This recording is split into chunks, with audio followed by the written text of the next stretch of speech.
when the unthinkable happens, when tragedy and disaster strike. First responders are called to duty. Law enforcement, firefighters, and emergency medical technicians spring into action. The question is, how do we prepare to respond to the unthinkable? The sky is the limit for training opportunities at Allan Hancock College's Public Safety Training Complex in Lompoc, California. Nestled on the beautiful Central Coast midway between San Francisco and Los Angeles, the complex spans 68 acres next to the college's Lompoc Valley Center. The $40 million state-of-the-art training center opened in January 2014.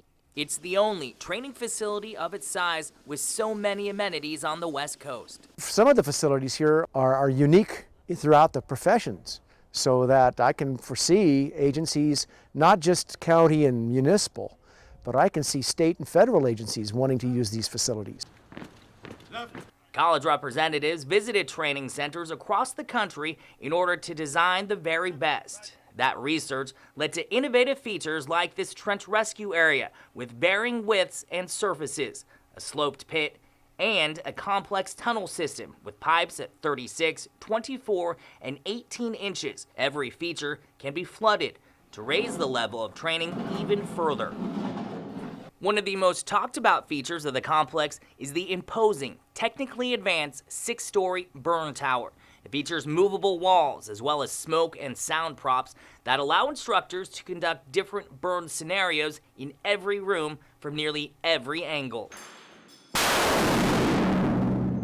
There's endless possibilities for law enforcement training as well. The complex features a 100-yard pistol and rifle range with 20 shooting lanes that meet California's rigid training specifications. There is state-of-the-art equipment like this firearms training simulator and a driving simulator. The facility includes a mat room for hand-to-hand combat, a separate weight room, and a physical training course. There is a scenario village that simulates a city block with storefronts, and there's a rubble pile with enough land to make this the only complex in California that accommodates training for all 4 types of rescue dogs. There's a 1.3-mile track capable of speeds up to 110 miles per hour. Features S-curves, ramps, and railroad crossings. There's other facilities that have a fire tower, there's other facilities that have a high-speed driving track or a shooting range, but none of them have all of them right adjacent to each other. Because of that unique design, the complex allows law enforcement, EMS, and fire to share resources and train together. They're able to respond simultaneously as they would in real-life situations. Quite often, unfortunately, in these times, a lot of the responses to terrorist acts are multi-agency, fire, police, and EMS all at once. And so it's very important that we train together. And specialized training is already underway. Hancock has signed a contract with the Petroleum Education Council. The agreement gives Hancock the exclusive rights to train oil and gas employees across the entire western United States.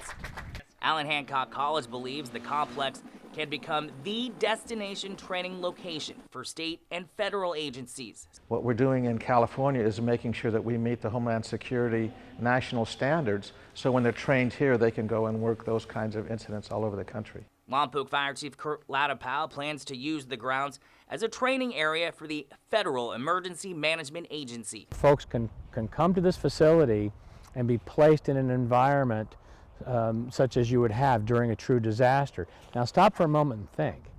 You've got the urban search and rescue teams out here training. Now you throw that emergency operations center into that environment and you get some really good real life training, and that's what it takes for those lessons to sink in. It is said first responders don't rise to the occasion when disaster strikes. They default to their level of training. The Allan Hancock College Public Safety Training Complex is ready to answer the call of duty. Now that we have this way, it's going to mean we have better trained fire, police, EMS, hazmat responders. All of our first responders will be better trained, which means saving more lives.